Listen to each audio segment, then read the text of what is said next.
شاهمیر، شاهمیر.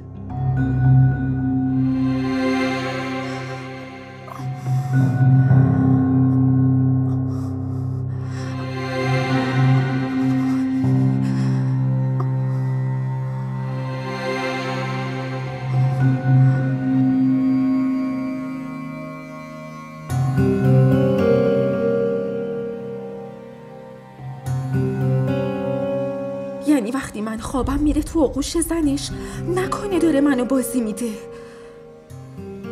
اون عشق اولش رو هیچ وقت فراموش نمیکنه.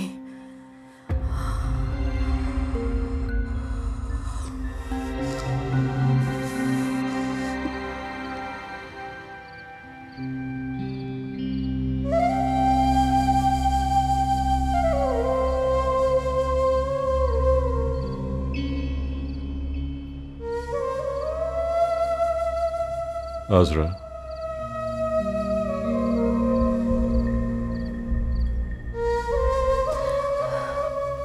چرا اومدی اینجا؟ اومدم ببینم که خوبی یا نه.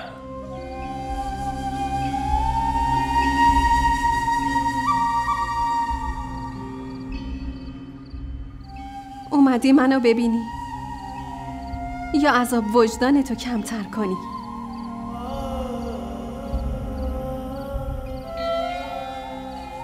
آزرا، من هیچ وقت نمیخواستم اینجوری بشه.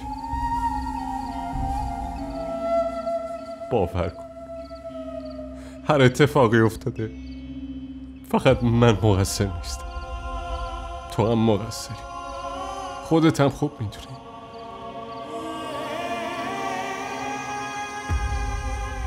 آزرا، قسم میخورم که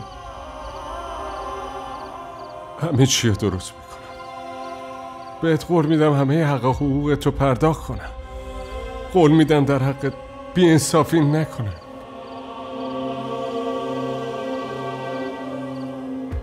انصاف؟ حقوق؟ روت میشه اینو بگی؟ به جای اینا 2 وعده غذا بهم بده. مگه غذا نخوردی؟ الان برات یه چیزی میارم. بسه، لازم نکرده به فکر من باشی. تو برو مواظب اون زن سوگلیت باش. مواظبت چیه؟ شاید حتی با دستای خودت بهش غذا میدی، اون وقت من باید گرسنه بمونم. آزرا، من نمیدونستم که غذا نخوردی. دیگه گشنم نیست. اشتهایی برام نمونده. از خیانتت، از بی‌محلیت، از دوریت اشتهایی برام نمونده. برو پیش همون معشوقت بشین، همون که مواظب خوردن، نوشیدن، خوابیدن و گریه کردنشی. من بهت نیاز ندارم. برو پیش اون.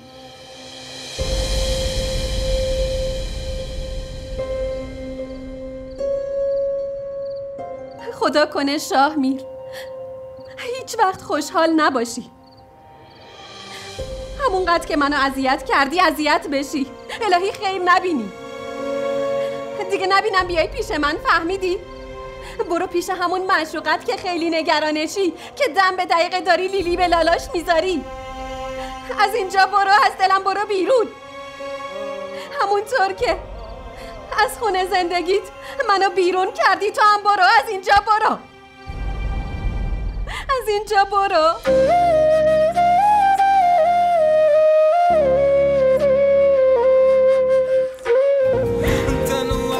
نمیبخشمت شاهمیر.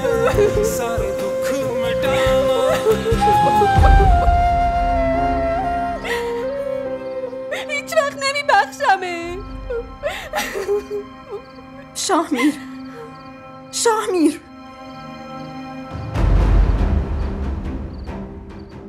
شاهمیر، میریم پایین. تو برو بگیر بخواه. شاهمیر نمیاد پایین. شاهمیر، بیا بریم پایین. تو ادب نداری؟ نمیبینی زن و شوهر دارن حرف میزنن؟ از اینجا گم شو، برو. مونا، تو برو، من میام پایین. بهت میگم بریم پایین. حالم داره بد میشه. بهت گفتم تو برو، من میام. آره برو، شاهمیر نمیاد. حال منم خوب نیست. شاهمیر حال منم بده مگه نه؟ منم تازه از بیمارستان اومدم، تو نمیتونی جایی بری؟ شاهمیر حالم خوب نیست، لطفاً با من بیا. میگم خودت برو. چی از جونم میخوای؟ تو زندگی ما ازم دزدیدی. دیگه نمیتونی هر چی که میخوای به دست بیاری. نمیذارم. برو گم شو. شاهمیر تو جایی نمیری. من نمیذارم بری. عذرا. شاهمیر با من بیا. نرو شاهمیر. گوش کن عذرا، زود برمیگردم.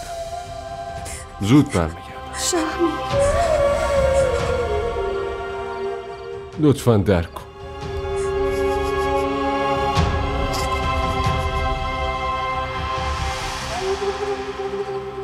فهمیدم. برو.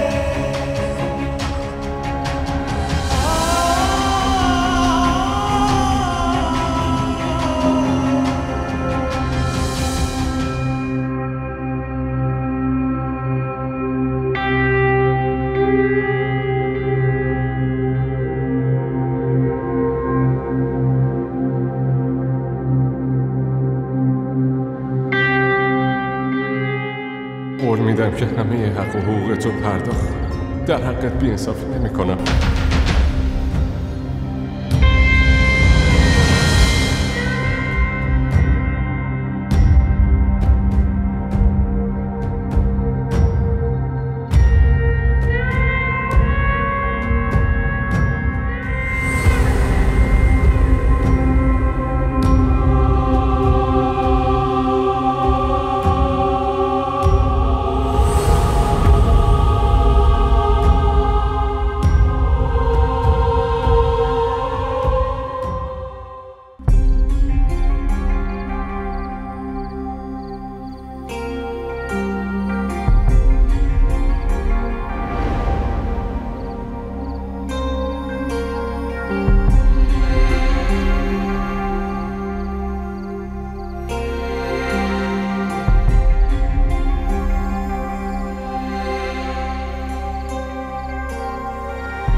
بهش بگم نمیخوامت، یکی دیگر رو دوست دارم.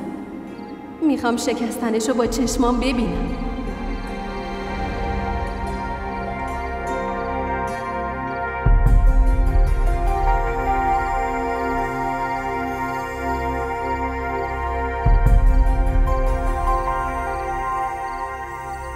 این آبو بخور تا آروم شی. اینو خودت بخور و آروم شو. بعد با خونسردی فکر کن که به چه دلیلی میری پیشش. اون زنمه. هنوزم دوستش داری؟ حرف دوست داشتن نیست. میخوام باهاش منصف باشم. شاید بتونم از عذاب وجدانم کم کنم، ولی تو درک نمی‌کنی. اونم بهم احتیاج داره.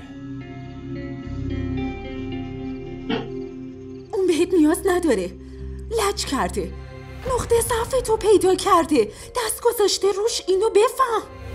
فکر کردی یواشکی میری پیشش من نمیفهمم این کار به ضرر تموم میشه. هم منو از دست میدی هم بچه‌تو.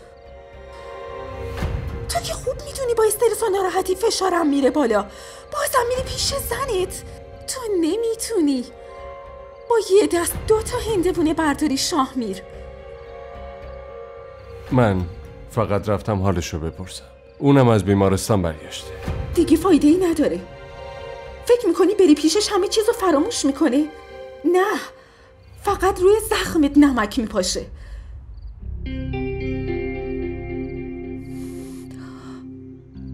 حالا که فهمیده ما دوتا ازدواج کردیم، خب چرا قبولش نمیکنه؟ اینقدر خودخواه شده که حتی غم بچه‌شو یادش رفته. فقط چی یادشه؟ من، تو و ازدواجمون. پس چی کار کنم؟ ولش کنم؟ آره، ولش کن. تا وقتی که اون آروم بشه و واقعیت رو قبول کنه، منم راحت این بچه رو به دنیا بیارم.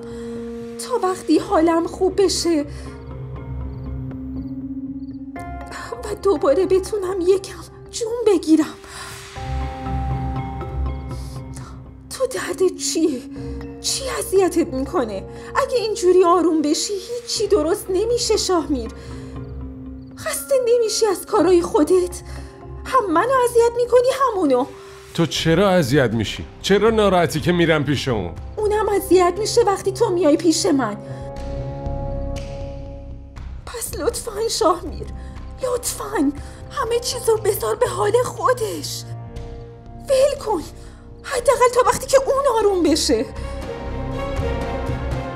فعلا تو آروم باش، حالت بد میشه. من نه، تو به آروم شدن نیاز داری. دوباره هم به دنیا بیای، اون هیچ وقت خیانت تو نمیبخشه.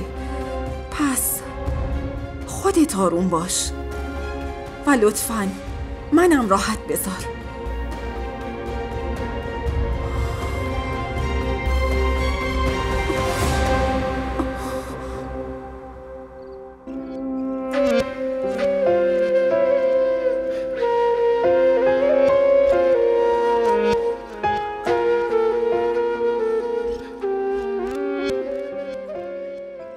حالا من چی کار کنم؟ شماها بگین ها؟ دوتاشون هم لج کردن. حالا مونا رو میشه بی خیال شد. خودش پول در میاره و خودش خرج میکنه، واسه همین زبون داره. ولی آزرا این دیگه دلش به چی خوشه؟ قبول کنین یا نه؟ همه اینا رو اون مسکان یادش داده. هی حرف دادگاهو پیش میکشه، هی میگه میرم دادگاه. اون وقت شاهمیر چی میشه؟ اون چی بگه؟ بیچاره نمیدونه چی کار کنه، گیر افتاده، گاهی اینور گاهی اونور. ولی اینو تو گوشتون فرو کنید. دیگه دوره مادرتون تموم شد رفت. این چه حرفیه میزنی مامان؟ به این زودی عقب نشینی کردی؟ ما هستیم. چی کار کنم؟ ازشون زهر چشم میگیرم ولی نمیترسم. ولی مامان، مونا رو که میدونیم خودش کلی درآمد داره، زن دومه، شوهرش هم که کنارشه. ولی این آزرا پشتش به چی گرمه که زبون در آورده؟ نمیذارم اینجوری بمونه. یالا بریم، یالا. ای بابا کجا میرین؟ الان میزنه تو دهنتون. اینقدر هم که دیگه جرأت نداره که. اما دخترم زود میای مامان جون، صبر کن. ای بابا این کجا رفت؟ صبر کن بیام. باشه برین. حرف مادرتونه که باور نمی کنی. دارم میگم مثل قبل نیست. انگار شوخی دارم باشون.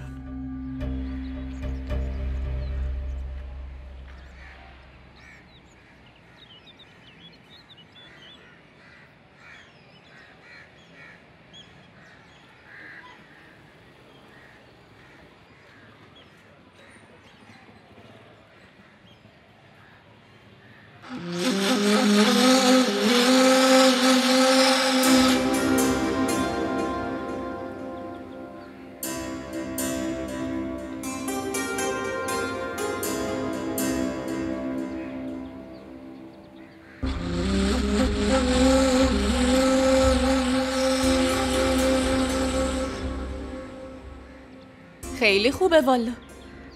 دیگه حتی به همون سلام هم نمی کنی؟ سلام. راستی آزرا، به عنوان یه زن حتی تو آغوشت یه بچه هم نیست. نه محبت شوهر، نه دلگرمی بچه. یه اخلاق خوب داشتی که اونم دود شد و رفت هوا. فقط همینو داشت مگه نه؟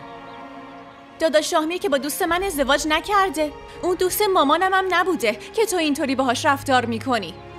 برامون قیافه‌ای گرفته انگار مونا رفیق ما بوده و ما با شاهمیر آشناش کردیم. عزیزم دوست خودت بوده.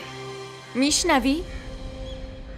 ما نیومدیم اینجا احوال تو رو بپرسیم. ما اومدیم بگیم مامانمون بیکس و کار نیستش که دم به دقیقه بهش بی احترامی میکنی و این از لطف مامان منه که تو هنوز توی این خونه زندگی میکنی. پس چی؟ دختر یتیم برادرشی دلش برات سوخته تو این خونه نگهت داشته. میمونه شاهمیر. اونم بهت چه نیازی داره؟ خودش زن داره. اونم بار داره و بچهش به زودی به دنیا میاد. هیچ احتیاجی به تو نداره. واسه همین خانم بهت هشدار میدم که اگه میخوای اینجا زندگی کنی به مامانم احترام بذار و حرفشو گوش کن که خونت آباد باشه. آباد باشه؟ به مامانت خدمت کنم که خونم آباد باشه؟ اگه آباد شدن خونه اینطوریه پس خدا کنه خونه شما هم آباد بشه.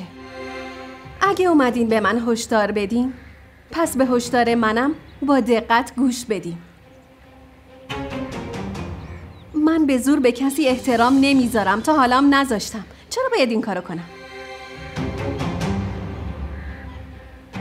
توی این خونه منم سهم مساوی دارم، فهمیدین؟ اگه با من مشکلی دارین خونه رو بفروشین و سهم منو بدین. اگرم نمیتونین آروم و ساکت منو تحمل کنین. به اون داداش عزیزتونم بگین که نفقه منو بده. اگه این کارو نکرد میرم دادگاه شکایت میکنم. اینو جدی میگم. میرم میگم که بدون اجازه من زن دوم گرفته. تازه بچه‌مو هم کشته. اوهو، واسه دادگاه رفتن پول لازمه خانم. کسی واسه مجانی کار نمیکنه. و داداشمم اون که خیلی وقتی میخواد طلاقت بده. رود زیاد شده نه؟ همین الان به شاهمیر میگم که طلاقت بده و راحت بشه. بعد ببینم چطوری واسه نفقه به دادگاه شکایت میکنی. این اعصاب هممونو حسابی خورد کرده. زودتر طلاقش بده یه نفس راحت بکشیم. خانم فکر کرده کیه؟ دم در آورده زبون درازی میکنه. فقط 3 کلمه. فقط 3 کلمه لازم داری آزرا خانم. بعد میبینم کجاها در به در میگردی که واسه دادگاهت پول جمع کنی. در ضمن این خونه مال خودمونه. تا دم مرگم ایشالله نمیتونی هیچ غلطی بکنی. اون روزو میبینیم. بریم هنو.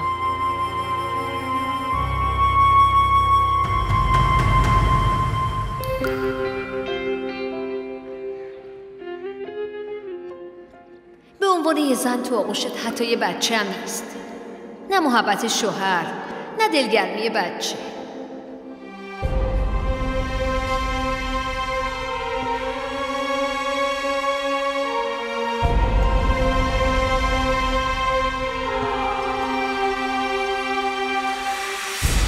اون به تو چه نیازی داره؟ خودش زن داره. بچه‌ش هم به زودی به دنیا میاد. هیچ احتیاجی به تو نداره.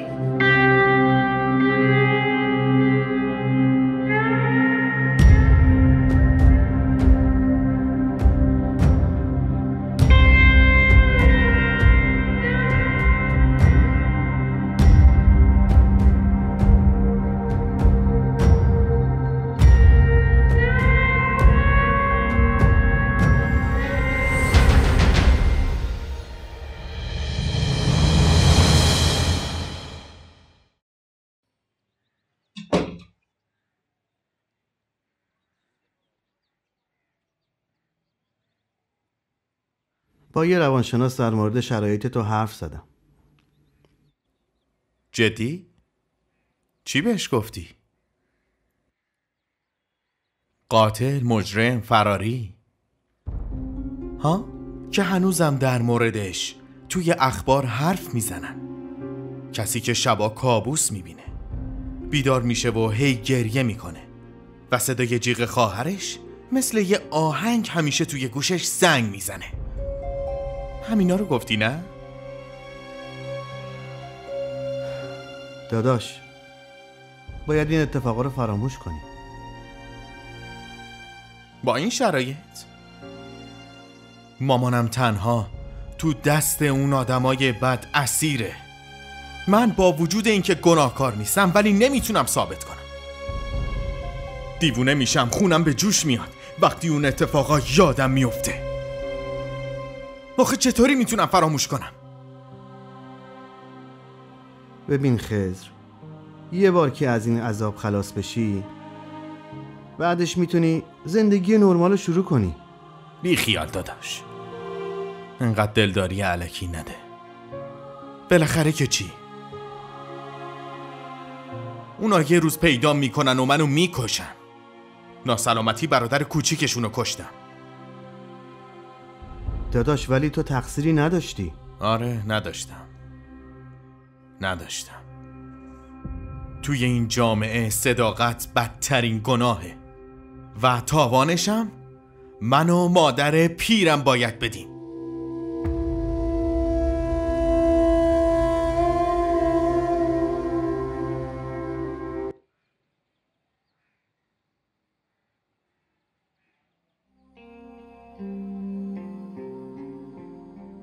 بیار دخترم.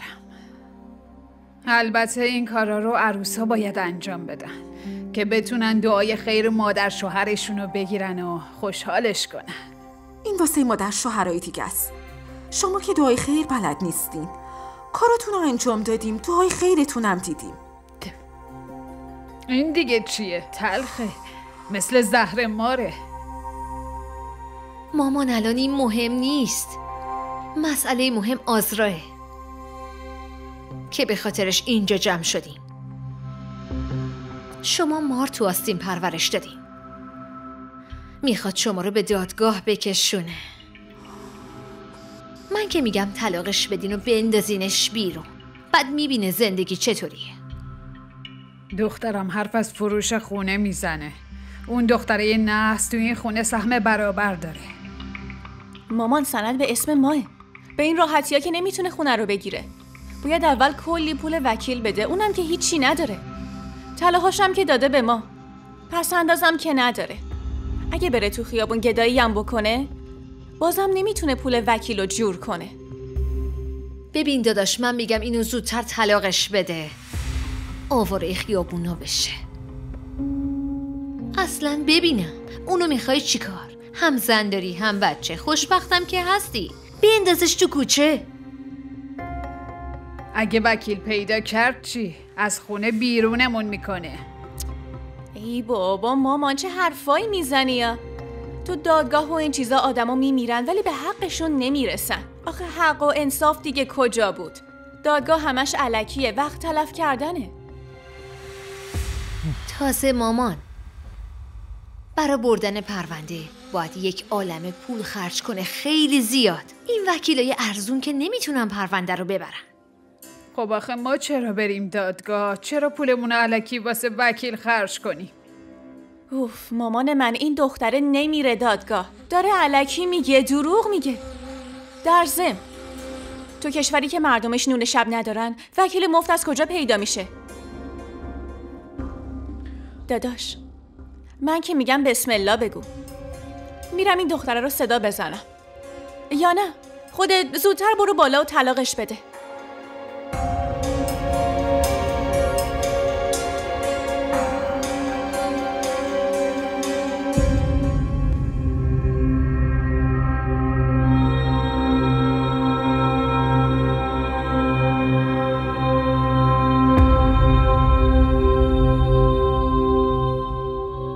به چی فکر میکنی پسرم؟ بلند شو حداقل از شر یکیش خودتو خلاص کن.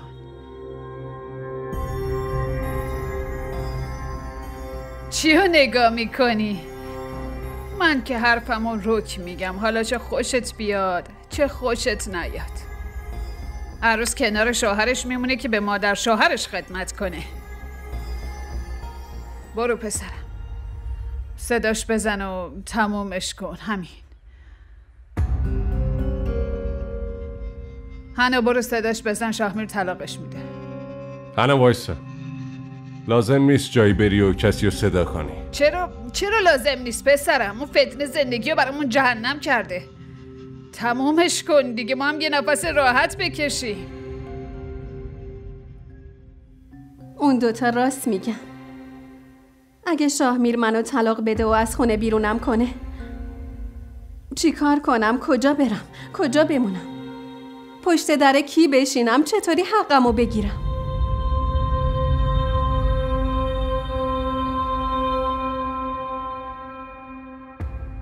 همه دارن درست میگن. وقتی اون تو زندگی جایی نداره، پس چرا به زور اینجا نگهش داشتی؟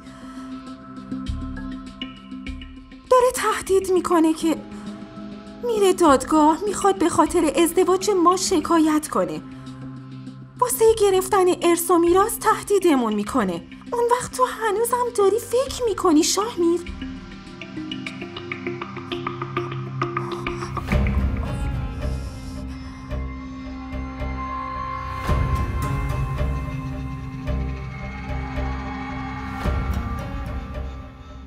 شاهمیر خودش اومد، طلاقش بده. بذار بره ازمون شکایت کنه، ما هم اینجا دست بسته منتظر نشستیم. برو ارثتو پس بگیر دختر جون، منو تهدید میکنه.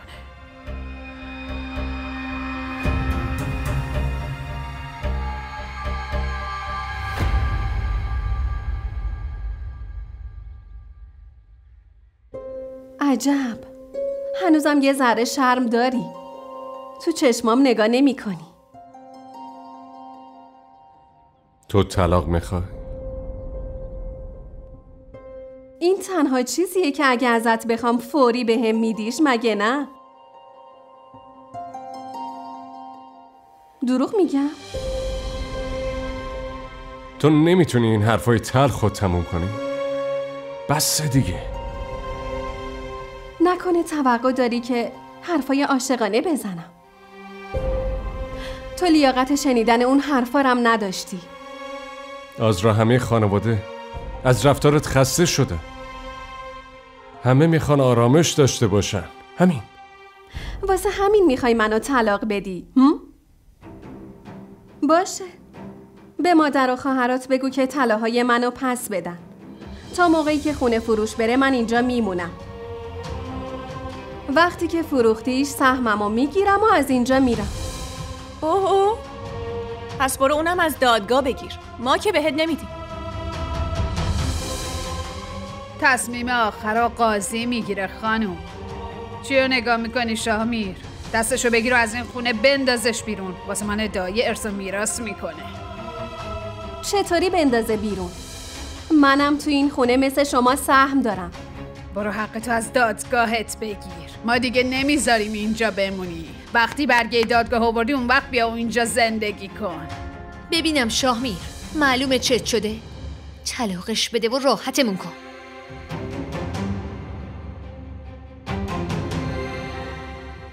تو چرا ساکتی؟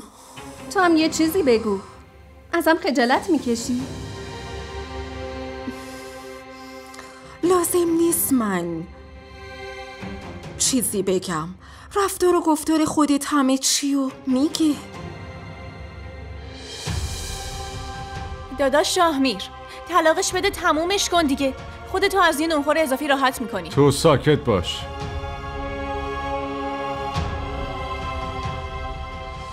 پس میخوای بری دادگاه؟ طلاقم بدی میرم دادگاه، نفقه هم ندی میرم دادگاه. و فکر میکنی با دادگاه رفتن میتونی دوباره دلمو به دست بیاری؟ آره؟ باور کن اگه دادگاهی بود که حکم عدالت در محبت رو میداد، حکمی که برای تو صادر میشد حداقلش مرگ بود.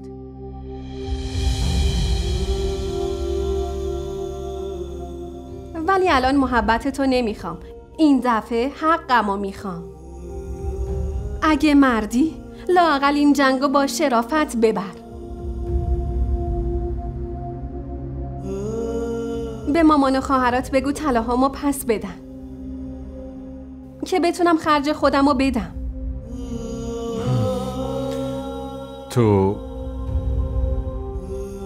تو چقدر پول میخوای؟ چی شده شامیر؟ چی میگی؟ من با آزرا حرف میزنم. بگو چقدر میخوای آزرا؟ 3 وعده غذای بی‌منت میخوام و 10,000 تا خرجی.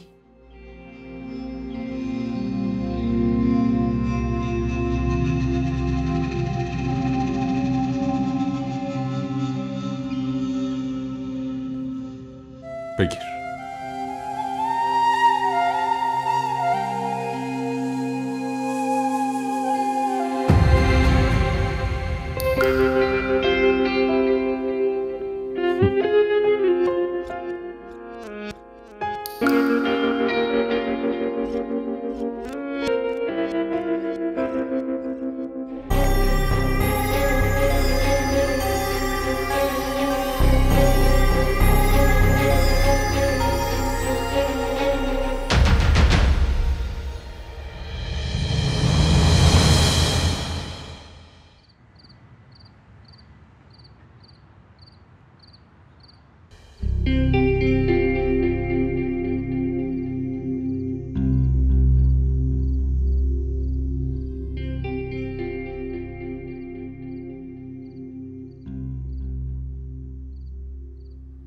آزرا عضو این خونه است.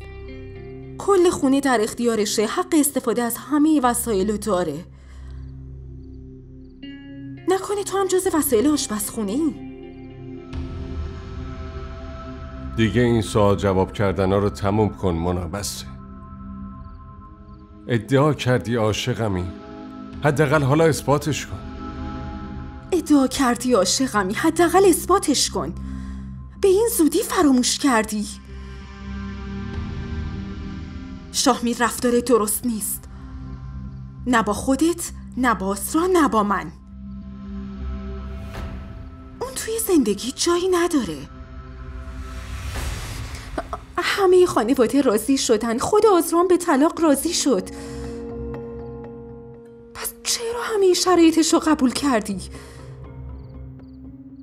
با وجود اون ما نمیتونیم خوشحال باشیم. ازدواج فقط با دلسوزی ادامه پیدا نمیکنه. تو هر جوری دلت میخواد فکر کن. هرچی هم بشه من نمیذارم آزرا در به در خیابونا بشه. چرا نمیخوای قبول کنی شاهمیر؟ من و آزرا دیگه رابطمون خراب شده. نمیتونیم با هم کنار بیایم. اصلا میدونی چیه مونا؟ تو هرچی میخوای بگی بگو، اما من شما دوتا رو وسط راه ول نمی کنم. چرا سعی میکنی خدا باشی؟ من میخوام انسان باشم. واقعا که خودت خوب میدونی عروسی و خوشی و ما کردیم، ولی تاوانش رو آزرا پس میده. بیچاره کم داره عذاب میکشه که شما همه میخواین من اونو طلاقش بدم، دق مرگش کنم. هیچ وقت این کار رو نمی کنم.